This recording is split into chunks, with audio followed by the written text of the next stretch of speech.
আসসালামু আলাইকুম viewers, Sabinus কিচেনে তোমাদের স্বাগত জানাই।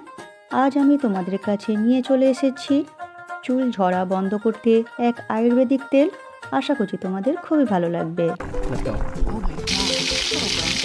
Aha. Yes.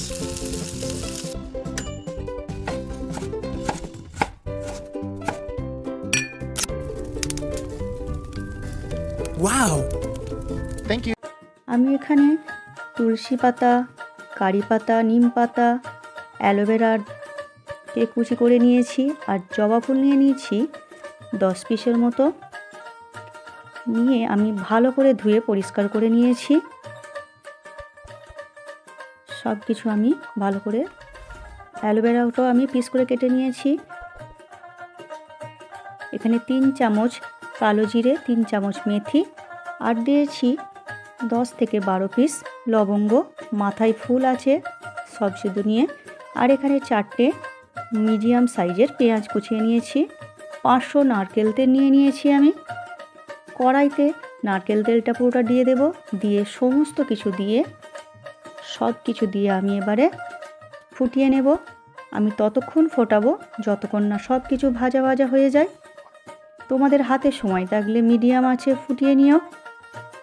আজকাল চুল পড়ার সমস্যা সবারই আছে, তাই আমি এই রেসিপিটি আমি ইউটিউব থেকে নিয়েছিলাম, নিয়ে খুবই উপকৃত হয়েছি এবং তাই তোমাদের কাছে এটা আমি শেয়ার করছি।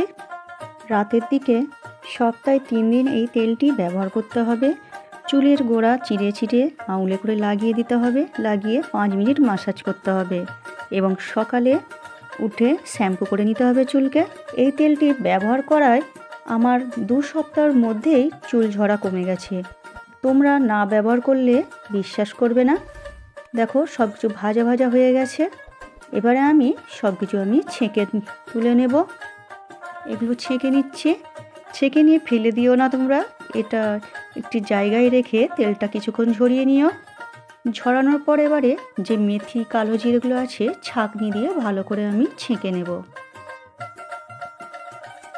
ছেঁকে নিয়ে এবারে ঠান্ডা করে নেব। এই রেসিপিটি তোমাদের কেমন লাগলো কমেন্ট করে জানিও। ভালো লাগলে বন্ধুবান্ধবের মাঝেও শেয়ার করে দিও।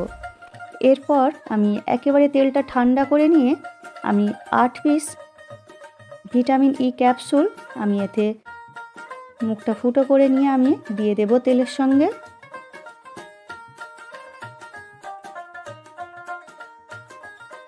আর দিয়ে দিচ্ছি ক্যাস্টর অয়েল, এটা 150 গ্রাম আছে, আমি পুরোটাই দিয়ে দিচ্ছি এই ক্যাস্টর অয়েলটা। সব কিছু মিক্স করে ক্যাস্টর অয়েল আর ভিটামিন ই ক্যাপসুল তেলে দিয়ে ফোটানো চলবে না, তেল ফুটিয়ে ঠান্ডা করার পরই দিতে হবে এটা। এরপরে এই তেলটি একটি কাঁচের বয়ামে ঢেলে তোমরা রোদে দিয়ে ব্যবহার করো। আশা করছি তোমরা খুবই উপকৃত হবে।